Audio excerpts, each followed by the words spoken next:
This week on What Crazy Story, comedian Dave Landau returns to talk about the day he got his driver's license. When I hit the tree, the back trunk popped open, and basically beer popped, an entire party came flying out of the trunk. So there was just a river of like beer and potato chips. Like it looked like a party exploded in the car.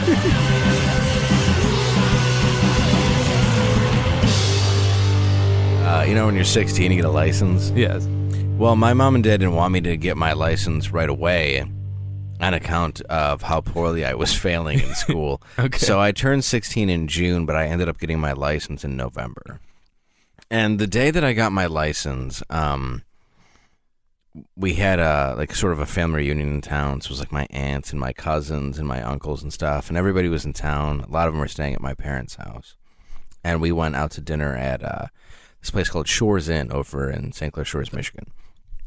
So all night I just want to like go out and party with my friends, and like get my dad to like loan me his car. And my dad had just bought a brand new 1998 supercharged Buick Regal, fully loaded. Oh man! And I want to take this car out so bad. Yeah, this is the night. And he worked his whole life for it. And at the time it was like, you know, it was like a $35,000-$40,000 car, which is a lot then. Yeah. It's a pretty nice vehicle. Yeah, so I wanted to take it out. So finally he's like, all right, you can take the car. Mm-hmm. Fine. So I go home to get it, and it's me and my brother and my aunt's Cherokee, red Cherokee, which we ended up being my car years later, like a year later, but is blocking the driveway. Like, is in the driveway blocking my dad's car to get out. So I'm just like, what the fuck? And my cousin Andrew's there too. I'm like, this is my big night. It's the worst day ever. Yeah, like I'm finally going to be able to take out a car and like go out and do anything I want. Anything. And her car's there. So on one side of the car, there's like the house. So if I did back out the car, I couldn't go that way. But to the other side of the car is my neighbor's house, and there's like a small pine tree and like a flower bed and that. So I figured that if I just back the car out, I can gently go over the small pine tree and the flower bed. It's an actual thought you had. Yeah, so that's what I did. So my cousin guides me. My brother goes in the house. He wants nothing to do with this. Yeah, your brother saw this and coming. I back my dad's brand new car over this small pine tree, scratching the car and ruining the pine tree, and then just leaving the giant muddy... Just a brand new car. Yeah, a brand new car. And giant muddy tire indentations all in this woman's flower bed. Oh, my gosh. And I just looped it around the Cherokee. And, like, in my head, I'm like, they'll teach my aunt a lesson for parking in the driveway. Right. Like, but in reality... She'll learn her lesson. Yeah, in reality, there's nothing wrong with her being there. Just in my stupid 16-year-old mind. All you had to do was ask her to move it.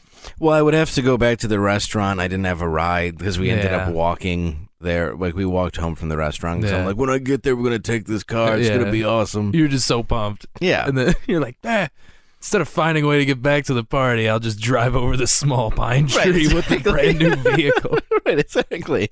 It makes way more sense. And my dad will understand. Yeah. So, Dad, I didn't want to go back and ask.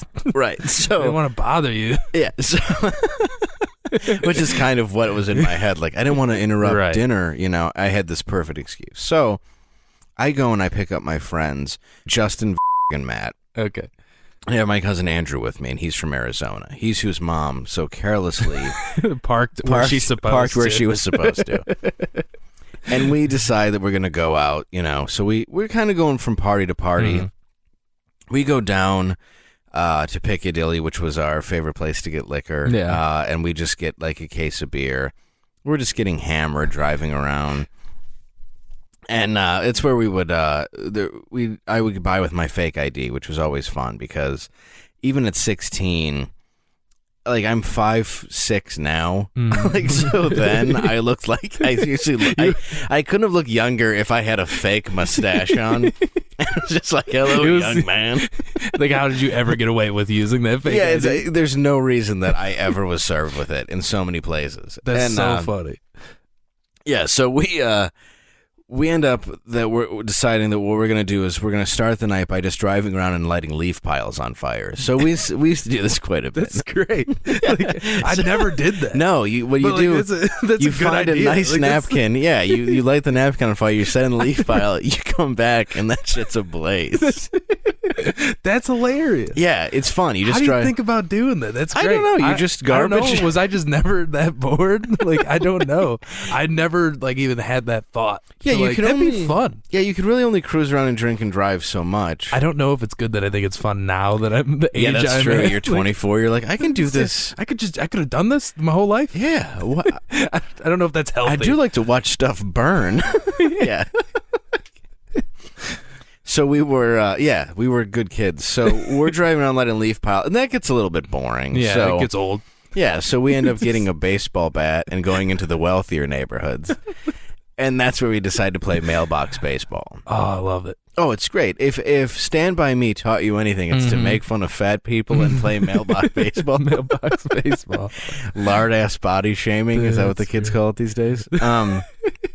So we're playing a good few games of mailbox baseball, just all driving. And my cousin from Arizona was just like, "What is wrong with just sort of in shock." He's just never experienced such a vacation. Like, wait, what happens here? I don't. You guys just drive around and just break smash the people, law? smash people's mailboxes. It's rude. Like this. How do people get their mail? And really, every time we lit a leaf pile, somebody would notice it and step it out, or it would just go out naturally. Only one time. And this wasn't that night, but one time we did it during the day, and it just got carried away because this dude's grass was dry. So he came there, and it was just firefighters and just molten and completely it never hit the house, but all their grass. Oh yeah. The only other time in my life that a fire got out of control was the first time we lit shit on fire on somebody's porch. And it was me and my... The first. Yeah, the first. Well, we changed it to the street after that. Okay. But me and Jimmy, my friend Jimmy, my brother, and my friend John, we all lived together, went over to this kid's house who was a couple blocks over, and we lit shit on his porch. And we were like, that's hilarious. And we ran away. The thing is, we didn't watch them open the door and step it out like you're supposed to, because it was our first time. So we came back to be like, I wonder what happened. And the fucking front porch is just burning. So It's just arson. But for some reason, God, that's great. I guess the people may have been embarrassed because they never had it investigated. Because I think it was just easier to go, oh, it was electrical than somebody lit shit on our porch that lost control. Well, it turned out they were on vacation. I thought, okay. So nobody was home. So nobody was home. Burned their house. I'm thinking, how did it get that bad? They didn't. Yeah, nobody was there. And what happened was the door was plastic, and it started melting the door, which then led to the wood. And then by then, the firefighters were there. Oh, my God. Oh, I should just call this episode Statute of Limitations. Yeah, that's true. And if it is, I just want everybody to know that it's not real then. And these are just stories. Allegedly speaking. Allegedly, Nate and I wrote all this. Yes. We totally did. We just wrote it all. Anyway. Oh, yeah. So we're driving around and we're committing arson. And... and then mailbox baseball. So then that gets boring. And mind you, we're drunk. We have the case sitting in the back seat. Mm-hmm. We're just getting... And this is my dad's brand new car. And we end up getting... At one point, we end up getting a little bit bored with that. So what we decide to do is we start giving lawn jobs, which is when you just get up on somebody's lawn, hit the brake and the gas, and just spin the car in circles and just destroy their lawn. So, and this has a supercharged engine. It's doing really good. Oh, yeah. It's a really good car. I'm ruining people's lawns. So finally we get to a lawn, and there's a guy I see sitting in his car in the driveway. He's got a brand new Beamer. And in my head, I'm like, this is going to be hilarious because I'm going to just ruin his lawn. And in my mind, he's just going to sit there and be like, what in the world? But in reality, I'm just gonna kill this child. This guy could be armed. Who knows? So I just go on his lawn, and I just start destroying his lawn while he's sitting in his car. He's just watching. He's just watching. Yeah, and I should say this. Right before I do this. I drop Brian off because his curfew was midnight. So Everybody you're a good else, kid. You're a yeah, good I got him home in time. So gets out, and he was in the middle seat in the back. Yeah. So it's just 4 of us now. It's Matt, Justin, my cousin Andrew, and me. Scared Andrew. Yeah, and Matt's in the front seat next to me. Yeah, scared Andrew, who's just like, why is this? Because he's from Arizona. All of our where front lawns are rocks. Well, yeah, exactly. If you lit anything in Arizona, even a cigarette, we would all just burn. But so I'm on this dude's lawn, and I'm just spinning, and I just fucking take off, and the dude starts chasing me. Oh no. So I end up through the suburbs in this high-speed chase with this BMW, and I'm going like 85 to like 110, Jesus. like gunning it. He's keeping up because he's in a brand new BMW that's smaller and faster than my Regal, obviously. Yeah, well, nice brand new Buick Regal. So he's like going to kill me. He's flashing his lights. And if it's one guy, we're all even more scared for some reason because that dude's clearly crazy. Yeah. And, well, I mean, I guess I'd do the same thing, but you're like, oh, fuck, this guy's going to kill us. Yeah, exactly. This guy's so literally going to kill us. Yeah, so I mean, like, dude, we're going through we're going like just on lawns. Yeah. We're going through like this You're is killing 2 birds. Yeah, we're You're saving your life and still ruining lawns. And yeah, It's the most productive 16-year-old ever. Exactly. Yeah, saving lives and ruining lawns. I damage stuff. I damage it. So. Finally come to this turn, Bryce Drive, and it's got one of those just like 90-degree angles. Yeah. And I'm going about 60. I lose complete control of the car, and I pop this curb, and I just slam right into a tree. I drop the engine through the front of the car. Both the airbags deploy. My friend Matt and I both get cracked in the face with an airbag. Our noses immediately break. There's just blood everywhere. And there's just like... There's that horrible airbag smoke just sitting in the car. God. And it hit me so hard that I was I guess the word would be maybe lucid, but I was starting to pass out, and I look in the rear view and I just see the Beamer pull up and then just gun it out of there. Like, he's realized he's won. Yeah, he's like, oh yeah. So I kind of like pass out for a second, just enough to look up and see Justin, Matt, and my cousin Andrew 20 feet away running away. My cousin Andrew, my own blood, running away. Yeah, he's like, I'm just from Arizona. Yeah, I don't need anything. So, and they've shut the doors. Yeah, so it looks like me alone slamming into a tree. Here's the kicker. Not only is there beer in the car, my dad was driving around with my Uncle Mark trying to find me because I lied and told him I was going to go to a movie or whatever. Yeah, totally didn't go see a movie. No, but my dad, who never drank, had bought all this beer for the party. Mm-hmm. And chips and pop and like all kinds of stuff. When I hit the tree, the back trunk popped open, which we had never checked the whole night. And basically beer, pop, an entire party came flying out of the trunk. So there was just a river of like beer and potato chips. But it's like a river of beer leading up to a drunk driving accident. Like it looked like a party exploded in the car. Just follow the trail to the DUI. Exactly. So yeah, it's like you basically just felt like, oh, there's the chips, the dip, the beer. I bought that. Oh, look at and it's just leading up to the car that's basically completely totaled. And I'm sitting in there unconscious. So I wake up to the cops and my dad. And I get out of the car, and my dad was not a violent man in any way. He was a Vietnam vet. Not yet. No, he at this point had beginnings of a brain tumor, and he was not a violent man at all. And I remember I got out of the car, and I was like, I'm okay, Dad. And he goes, great. And he just punches me in the face, knocking me out again. I come to, and the cop looks at my dad and goes, he's up. You want to hit him again? Completely on my dad's side. Now, I don't know for sure if the airbag broke my nose or my father, or if they both had a part in it. The police report says it was the airbag. Yes. So I get arrested, obviously. And so they arrest me. Charged with a DUI. 16? I was 16. It was my first. And not only was it my first DUI, it was my first day operating a vehicle. Mind you, Go for gold. I just got my license. Go for gold. Dude, this is like an hour ago. Yeah, so... seriously, this is like 12:45 a.m. I had got my license at like 3:30 p.m. Jesus. And you've already... Oh, I've destroyed my dad's car that he worked his whole life for. I've made it so my aunt didn't want me to see my cousin until like they came to a show in Tucson a decade later. And now we all get along great. They realized I was just young and was stupid.